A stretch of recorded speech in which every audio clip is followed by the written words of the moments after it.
Welcome to Education in Focus. I'm your host, Aliana Carnodal. Public school students in New York City will receive lessons criticizing capitalism, asserting that Black Americans should receive reparations, and providing the tenets of the Black Lives Matter movement and arguments for abolishing the police. Joining me to discuss this is Chalkboard News editor Brendan Clary. Brendan, before we dig into the specific content of this curriculum, can you explain the background, what it is? Yeah, absolutely. So the curriculum is called Black Studies as a Study of the World, a Black Studies curriculum for New York City public schools. And it is the result, this is according to the New York City Public School website, that it's the result of decades of scholarly research, community organizing, policy advocacy, and leadership committed to ensuring students have access to lessons that infuse the experiences of peoples of African descent in the U.S. and throughout the world. So that's the background in their own words. It was a collaboration of 5 different organizations, including the Teachers College, the Black Education Research Center at Teachers College at Columbia University. And that's where some of it is, directly housed and where you can find the entire document. So it's been a lot of years in the making, and it's it's a landmark 3-year project funded by the New York City Council, known as the Education Equity Action Plan. So that's kind of where it came out of, a lot of different kinds of organizations and moving pieces. And this is like a massive undertaking, it's to get like a curriculum that is for New York City public schools. I mean, that's a massive school district, the nation's largest. So just a big undertaking kind of all around on that front. And not everything in this curriculum is controversial, but there are definitely a few lessons that could raise concerns, especially depending how a teacher goes about presenting them. And even just kind of on their face, it raises questions. And some of those are, for example, reparations. Could you kind of get into how they address those? Yeah, absolutely.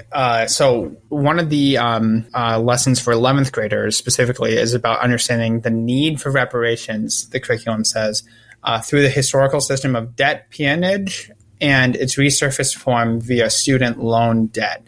So debt peonage, just a little explainer, and this is defined in the curriculum as well, is the system that replaced slavery in the American South. And it was a system that exploited Black labor families and the attainment of wealth by keeping people in a continual state of debt. So basically, you have to work for me because you owe me, and you'll never get out of it because, there's always some other thing. Like if you control the land and also the buildings on the land, and you have people who are staying with you and they can't get out of it because they always owe you something, then they can never leave. And it's basically like this is slavery 2.0. But then the curriculum directly compares that to student loan debt. So I think that you could have people say it's not quite the same.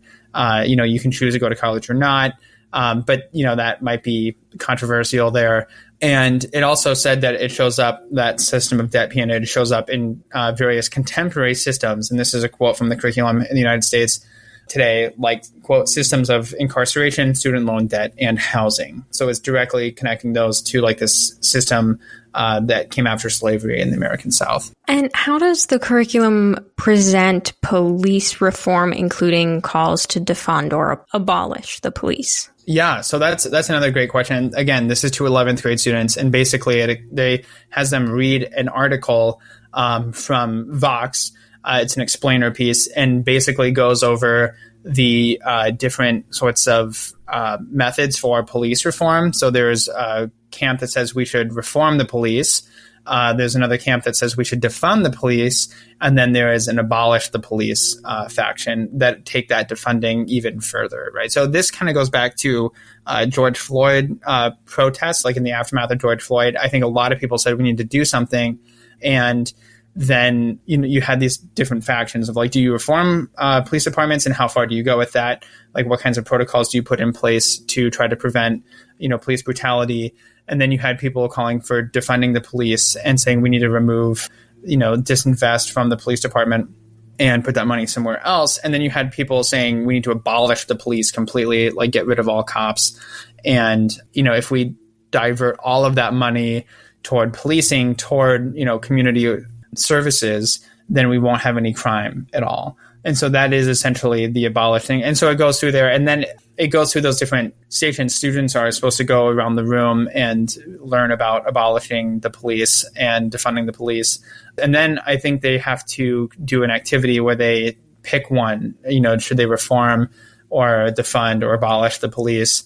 And then ask the question, are Black communities policed differently than other communities in the United States? Should we reform, defund, or abolish policing in our communities? So asking the questions, and the curriculum never says like students shall consider defunding or like abolishing the police departments, but putting it on those kinds of footings with reform is just I think something that might raise eyebrows, might have people asking like, do we want our kids to be receiving from a teacher, an understanding that like abolishing the police is something that, is up there with reforming police departments. It's a very interesting sort of thing. I haven't seen a lot of curriculums kind of exploring this topic. And what roles do Vice President Kamala Harris and former President Donald Trump play in the curriculum? Yeah, that's a great question. So for 12th graders, there is an activity where there's like a meet and greet for what they call Black heroes, like heroes who are female, so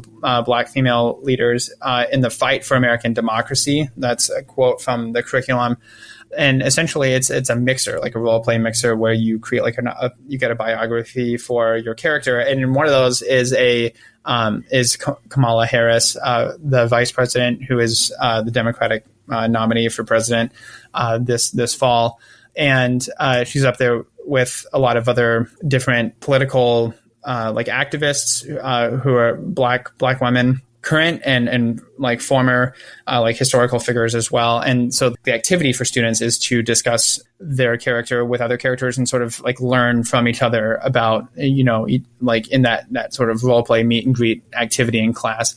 But then the next lesson, they have former President Donald Trump is featured as like a what not to do sort of thing. So teachers are supposed to take 2 tweets from the 2020 election related to the 2020 election and basically analyze them, like, do they rise to the level of voter suppression or not? And so that is the activity, and trying to figure out, like, is that a way to like keep people away from voting based on some of his tweets in the 2020 election, which, as you know, was very hotly contested and debated, and a lot of accusations about voter fraud. But kind of the only mention I think of former President Donald Trump is in that sort of voter suppression, like, did it rise to the level of that or not? And we're almost out of time, but briefly, it also discusses voter identification laws and has some controversial things to say kind of about economics and capitalism. Could you touch on those real quick? Yeah, it kind of lumps in voter ID laws, which are, controversial. There's been a lot of back and forth in different legislatures about like how many, forms of identification, what kinds of forms of identification should people use before they can vote, because you want to protect, election integrity, but also you want people to be able to vote broadly. So what's the balance of that? And I think that it basically it wants students to think about that in terms of what does voter suppression mean and do. And I think generally kind of describes voter ID laws as a way to prevent people from voting. And also in terms of, capitalism, basically says it tells students that slavery financed the American economy and built wealth for American companies and institutions. And so part of that is trying to get students to look at how slavery played a role in the development of American capitalism. And I think would be sort of similar to the other systems, like looking at American capitalism through that lens of debt peonage and seeing, like, does the housing market and do student loans kind of constitute that new oppressive system? And I think that's kind of consistent throughout the curriculum guide. Well, Brendan, thank you for your insights on this story. Listeners can keep up with this story and more at chalkboardnews.com.